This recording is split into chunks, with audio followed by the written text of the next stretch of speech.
My name is Ravi. I'm from Armchair Criminal, and I welcome you all to this part of the program. This is part 6 of a 6-part series on confessions. Therefore, this will be the concluding part. And in this part of the program, we will consider primarily co-defendant's evidence against another defendant, in particular where one of the co-defendants implicates his or her co-defendant in the case. Therefore, let's start by asking ourselves, what is the traditional view of a co-defendant's, let's say A, evidence against another co-defendant, let's say B? It is a cardinal principle in English jurisprudence that what a defendant A says against the defendant B in an out-of-court scenario, and in the absence of B, that any incriminating remarks will not be held against B. If there are any incriminating remarks, then those incriminating remarks will be applicable only to the maker of the statement. In other words, A himself. There is an authority which I have cited, Crown and Rudd. I'm not going to go into it because it's very much a basic rule which we all know. Next, let's ask the question, what is the situation where co-defendant A makes a confession and implicates the co-defendant B? It is, in essence, the answer is the same. Here, you can also consider the case of Crown and Gunawardhana. This is an old case from 1951. I have the authorities here. It involved a doctor who had allegedly had a hand in an abortion that went badly wrong, performed by his co-defendant. And the evidence was that he has ferried the victim to the co-defendant's house, and at one point he has even visited the victim and basically treated her. However, when he recommended that the victim be taken to the hospital, it was too late, and the victim passed away. The doctor's, Gunawardhana's accomplice, if I recall correctly, her name was Miss Hanson, had given a statement initially explaining her involvement, and in it she incriminated Dr. Gunawardhana, and he denied that in evidence, and his counsel wanted to adduce evidence from another doctor to comment on Miss Hanson's brother, who claimed that Dr. Gunawardana has tried to bribe Miss Hanson to withdraw that statement.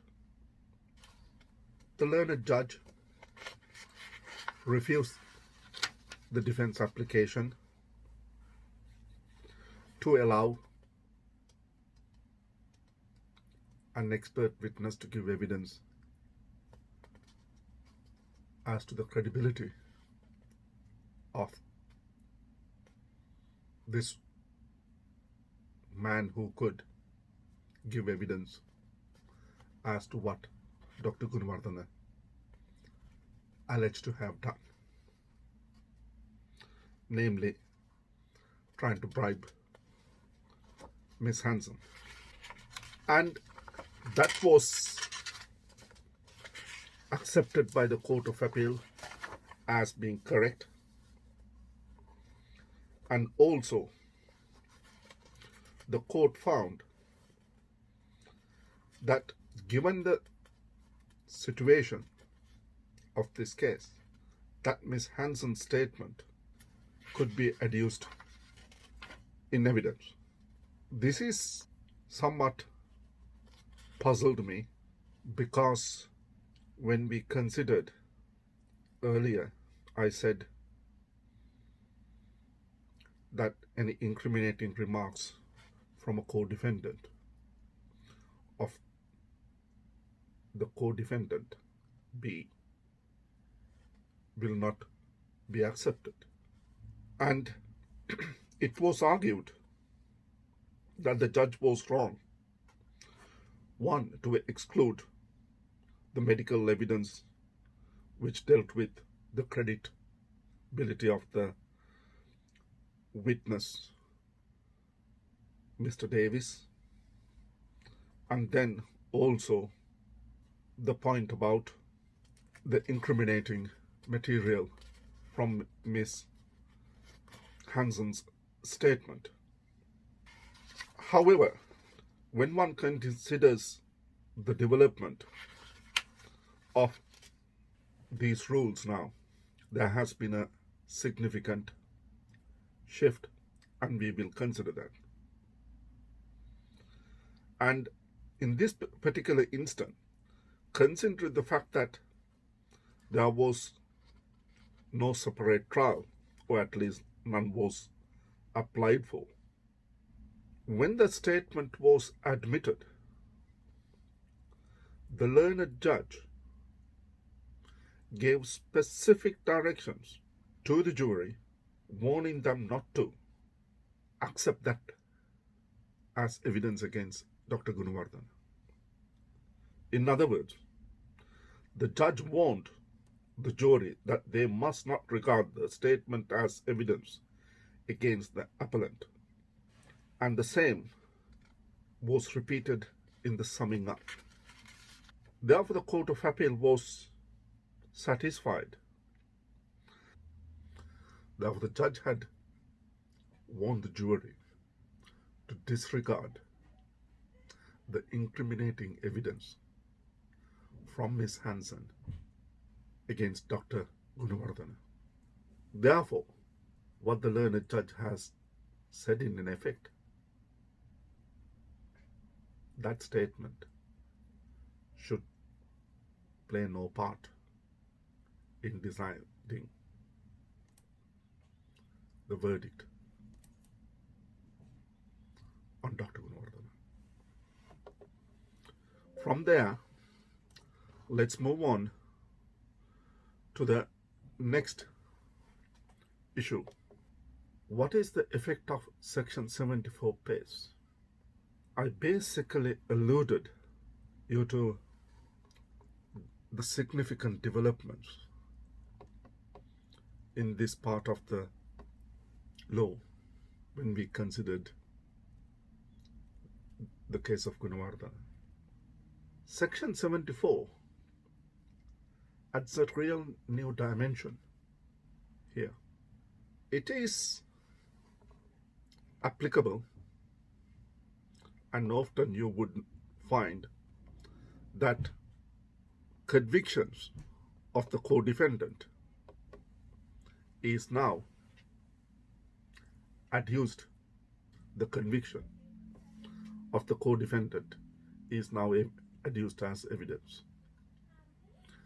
to the extent to show that the co-defendant either has pleaded guilty to the matter. Section 74 reads as follows. In any proceedings, the fact that a person other than the accused has been convicted of an offence by or before any court in the United Kingdom, service courts outside the United Kingdom, or any member states, shall be admissible in evidence for the purposes of proving that person committed that offence, whereof his having done so is admissible whether or not any other evidence having committed that offence is given. That is a bit of a mouthful, but when one considers this particular section, you can break it down to simple propositions. Where there are two or more defendants stand in trial together, even if one pleads guilty or be convicted of an offence pertaining to that matter, that conviction can be adduced in court during the trial of the other defendants. Let's say, for example, A, B, C, and D all are standing trial on a particular matter, let's say a robbery, and handling goods or carrying an offensive weapon. A pleads guilty to being in possession of the offensive weapon and the stolen property, but he's pleaded not guilty to the robbery. Now he stands in trial for all with others with regard to the robbery. His conviction will be admitted during the trial because it says very specifically that in any proceedings are defined by the where rules of evidence apply, and this is one of them. The fact that a person, so defendant A, other than the accused, so not defendant B, C, and D, has been convicted because A has pleaded guilty of an offence by or before any court in the United Kingdom, or any military court, or any member states, for the purposes of proving that person committed that offence, in other words, for what he has pleaded guilty, whereof his having done so is admissible whether or not any other evidence of having committed that offence is given. Therefore, the real elements to understand whether a conviction by one of the defendants is admissible is to ask, is there any proceedings? When I say proceedings, I mean where rules of evidence apply. We discussed this particular issue right at the outset of hearsay evidence. I think in part 1 and part 2, I would invite you to consider that if you are not sure what it is. Then, in any trial other than that of the accused, well, there are other defendants. The fact that he's been convicted, conviction doesn't necessarily mean going to trial and being convicted. What it means, a finding of fact against him. In other words, a guilt plea. What else do you want more than a man pleading guilty to an allegation? So that is, and it shall be. So it is not a question of with a discretion. There's the room to say that it has to be admitted, because it says shall be admissible in evidence for the purposes of proving. So the next one is that is admitted in order to prove that A committed the offense that he has pleaded guilty to. Now let's consider this, what we talked about by way of an example. A, B, C, D, and E are all standing trial on a robbery. A has pleaded guilty to having the weapon, and subsequently the police find improperty on him. It is a relevant fact for the purposes of the trial that the property was recovered. And if the defense case is it's a case of mistaken identity, I didn't do it, I was not there. But the prosecution case is they were all there at the time and they were arrested soon after the incident.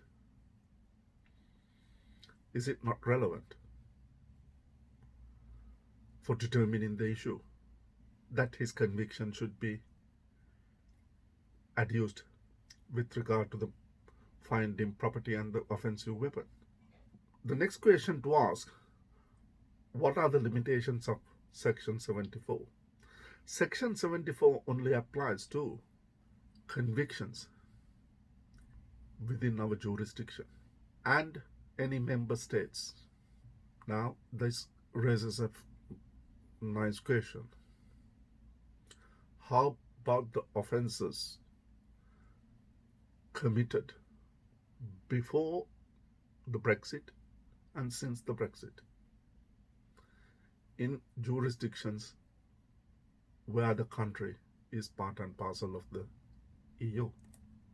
One would have thought, literal reading of it is that we are no longer in the EU, therefore those convictions are inapplicable. However, if we were to consider the protocol, our departure agreement, there are specific provisions where we deal with criminal investigations and proceedings, mutual cooperation. My reading of it is that the courts will still rely on those convictions from EU countries.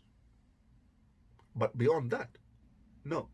First of all, even if they become available, they have to be proved long before Section 74 kicks in. Now, let's consider the next point. How does the courts interpret the statute? In a way, the statute appears, one could argue, to conflict with some of the authorities. The case of Hearsay is important. This is a case that involved a murder. 3 defendants, Miss Bristol, Angela Bristol, Paul Hearsay, the middleman, and a man by the name of Ryan, who was the shooter. Basically, Miss Bristol wanted to have her husband bumped off. She contacted Hearsay, who acted as the middleman, to get Ryan to be the gunman. Ryan, having shot Miss Bristow's husband, made a confession to his girlfriend called Vanessa. All three were indicted. At trial, the prosecution conceded if the case against Ryan or Miss Bristol were to fail, then the case against Hayter must fail. And during the trial, the Crown did not use Ryan's admissions to confront any part of the defense case. So Hayter was not put in jeopardy by doing that, because it was never done. And at the close of the prosecution case, Hayter made an application to have the case dismissed against him, because he said there is no evidence that Ryan was the killer. And the judge rejected this. And in the judge's directions to the jury, made it abundantly clear that the jury should not take into account any of the admissions made by Ryan when considering the case against Hayter. They were all convicted, and Hayter appealed. The Court of Appeal dismissed Hayter's appeal, but certified the case has a general public importance, so therefore the matter should be considered by the House of Lords. The question that was asked of the House of Lords to decide was this: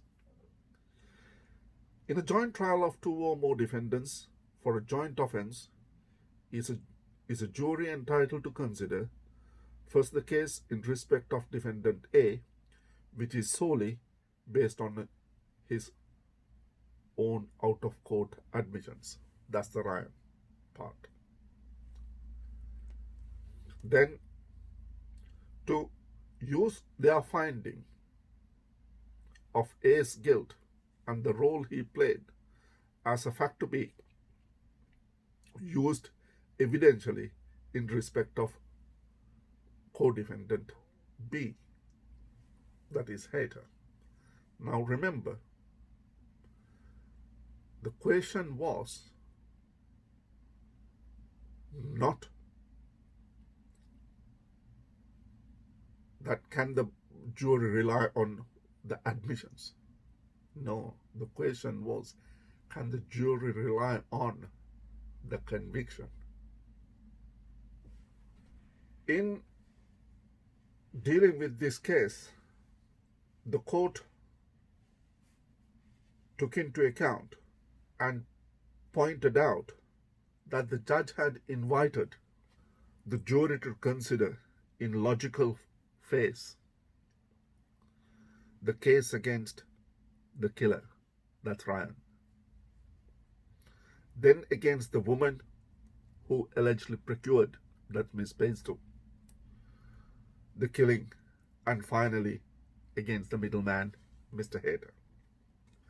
And the judge directed that only if they found both gunmen, that is Ryan, and the woman, Miss Bainstow, are guilty of murder, then it is only then that it would be open for them to take into their consideration in deciding whether Hayter is guilty or not, together with other evidence against Hayter. And the House of Lords considered the definition of a confession, Section 82, then also considered Section 76 and 78, where it could be excluded. And the House of Lords found that the judge has directed the jury correctly in dealing with the confession. And with regard to the issue of no case to answer, the court said this analysis shows that the prosecution are not using and do not seek to use the alleged confession of Ryan to confront any part of Hater's defense. There is thus no erosion of the fundamental evidential rule that the alleged confession of one defendant in the absence of the other defendant is not evidence against that other defendant. So what the House of Lords said is there is no erosion of the general principle. The words of one co-defendant being allowed to be relied on against another co-defendant when it is made out of court and in his absence. So the fundamental original principle remains the same. And referring to the summing up, the learned judge said this in his summing up. In short, if you found Ryan guilty, you could use the fact of his guilt in your consideration of his co-defendants' cases, but not allow any of the evidence of Vanessa Slater as to what Raymond Ryan may have said to her to play any further part in your deliberation. So the judge gave very specific instructions how far they can go with regard to Ryan. It is only his conviction, not his confession, that could be used in determining the verdict of Hater. On behalf of Hater, it was argued that allowing the jury to use Ryan's conviction is in effect allowing the words that he has used or the confession that he has made to be used in determining Hater's verdict. Now, one of the things that was said, well, there could have been 3 separate trials if there had been a separate trial. If Ryan had been convicted, that conviction still could have been used against in Hater's trial, because Section 74 allows that. So where is the problem? But here, the problem was that there was no separate trial. Therefore, Section 74 could not have played a part. That's a hypothetical situation. And it was also said that by asking all this take to place, that what the court is really asking the jury to perform mental gymnastics. This part of the evidence, disregard, that part of the evidence you can rely on. And it is thought that it's not humanly possible for a layman to do that. And the other thing is that was also argued, by allowing this type of admissibility is to allow the jury to legitimize what otherwise would have been improper. In other words, that the jury is allowed through the back door to use the admission without using the words admission, but the conviction that followed from that to determine the verdict for the co-defendant. And for those reasons, the two judges that dissented from the majority argued the point against using the conviction to determine whether Hater was responsible. As for the issue of Section 74, the the House of Lords took the view that it has been over 20 years since Section 74 PACE came into effect. And if the Parliament had thought about it, they would have legislated this for this particular scenario. And in saying that, this is exactly what the court said.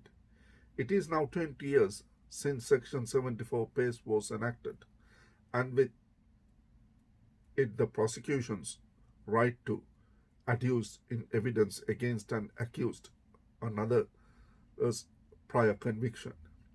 True it is that Section 74 has no direct application to a case like the present, which we just discussed, where both accused stand trial together.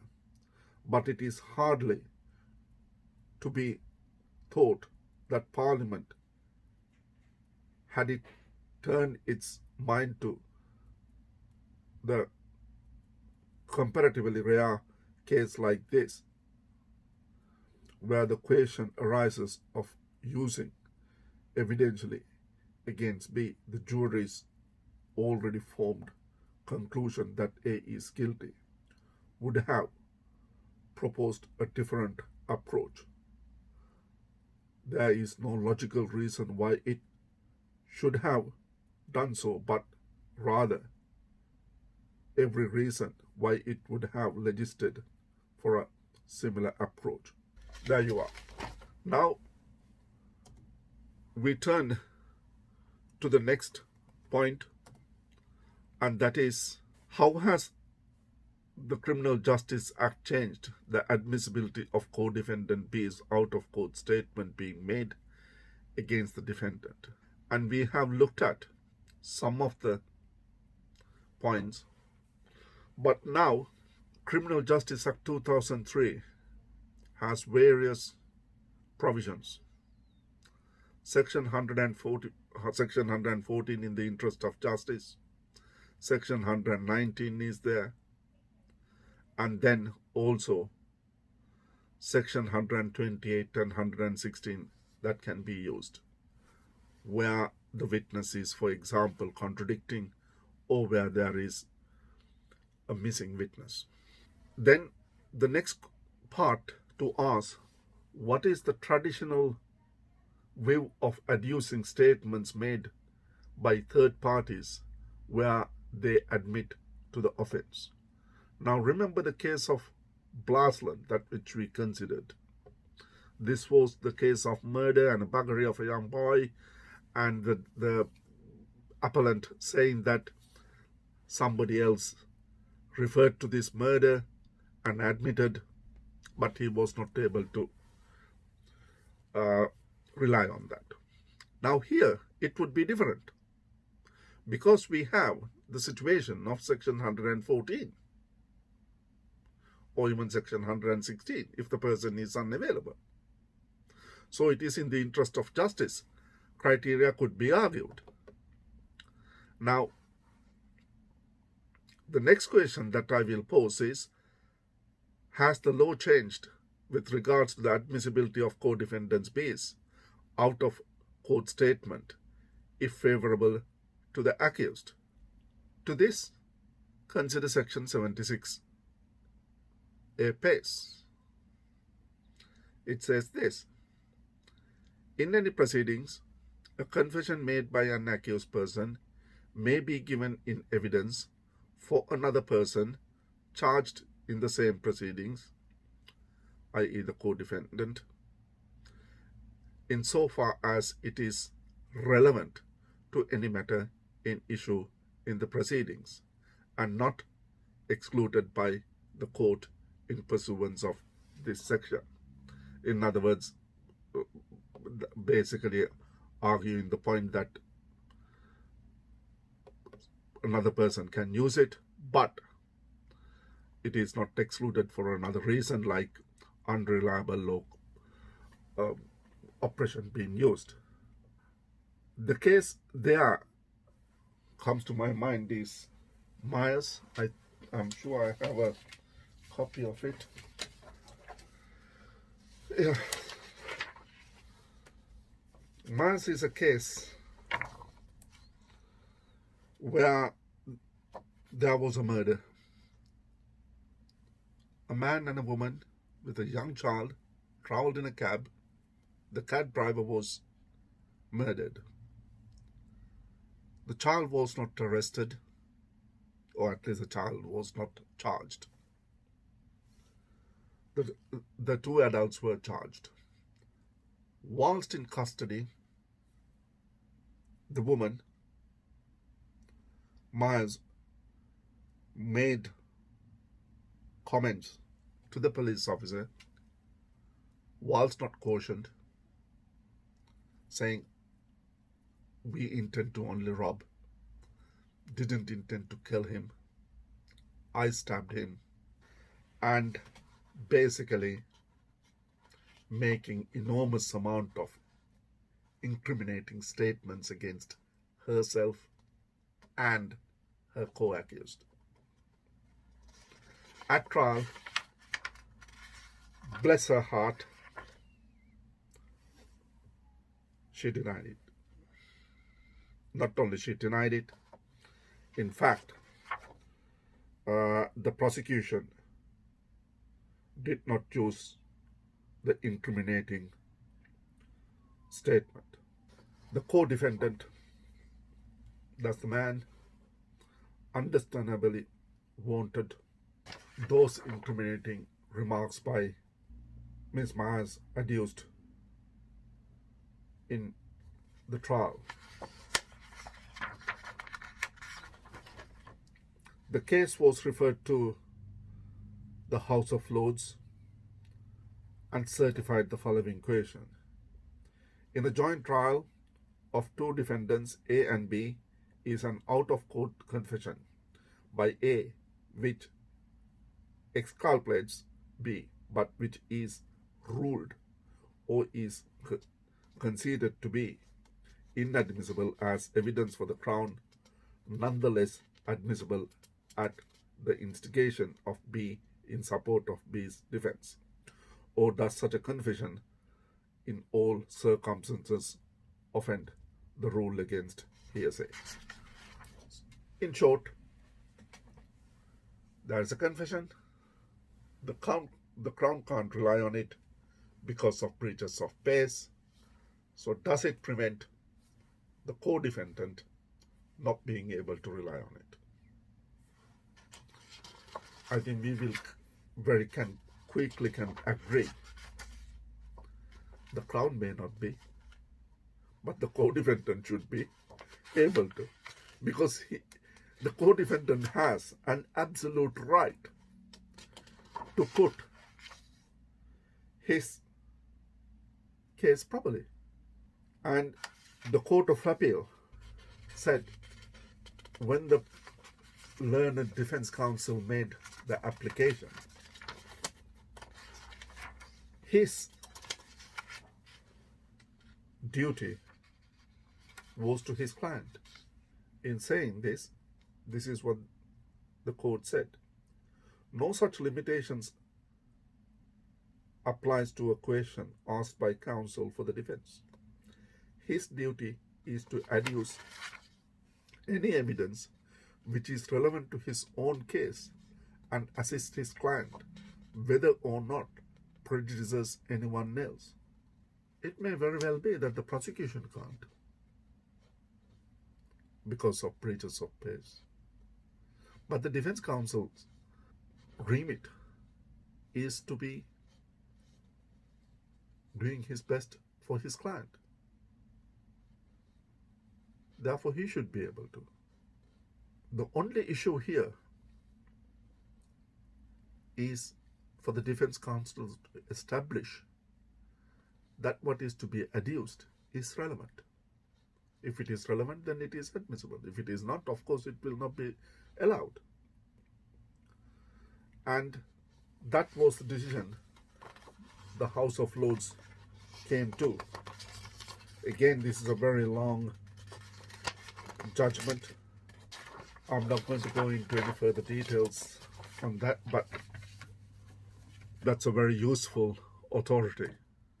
And very basically, Section 76 has few limitations when you consider the question of how does Section 76A operate, the limitations.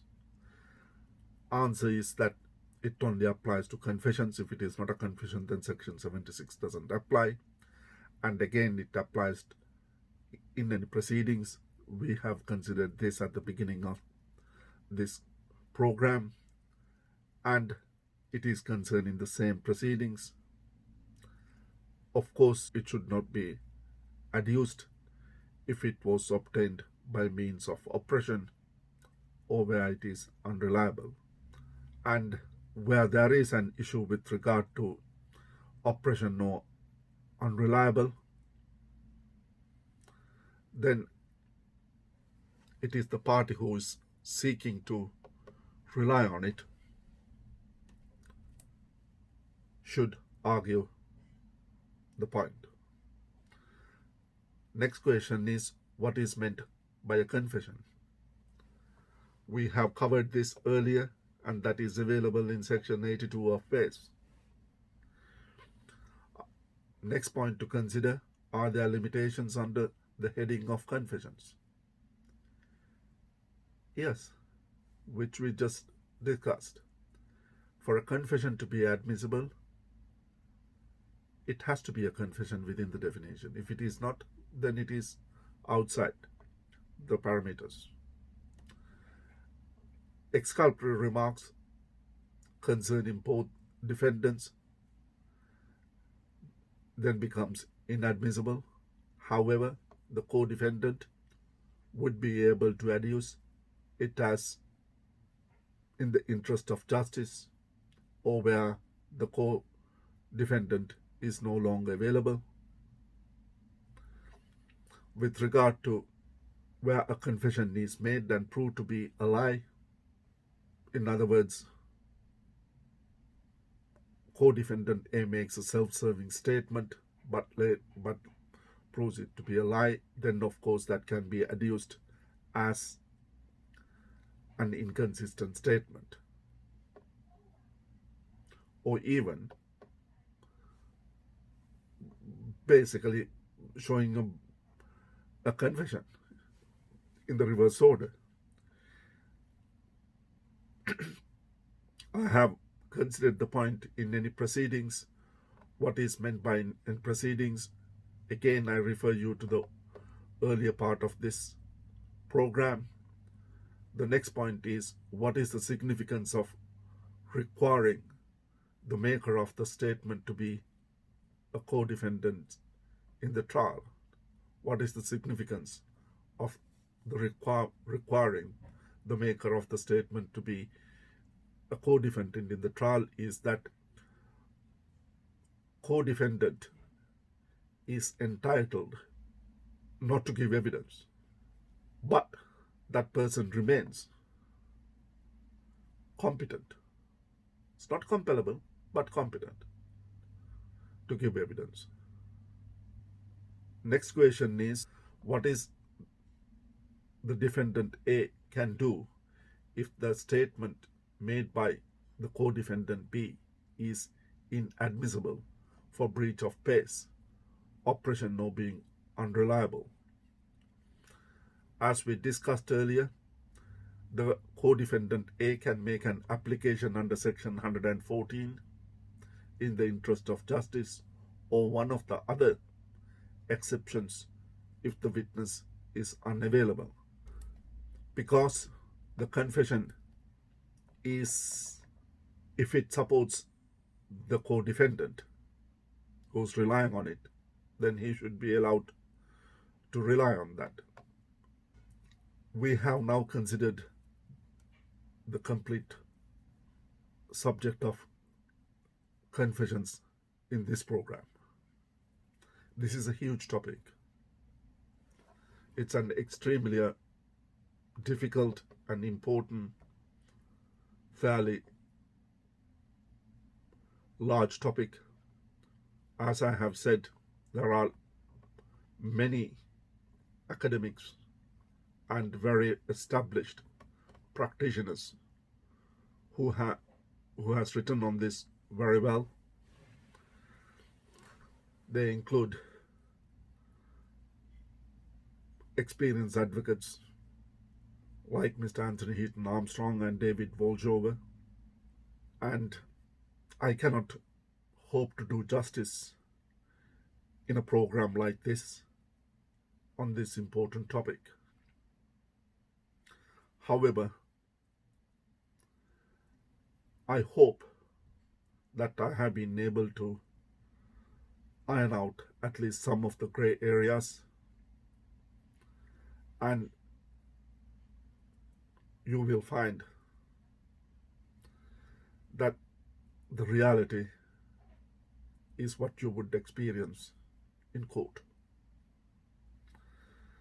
I hope that you have found this part of the program helpful and enjoyed it. Thank you very much for your valuable time. I hope we'll meet soon on my next topic. I hope it will be hearsay rules and human rights. Thank you for your valuable time. God bless.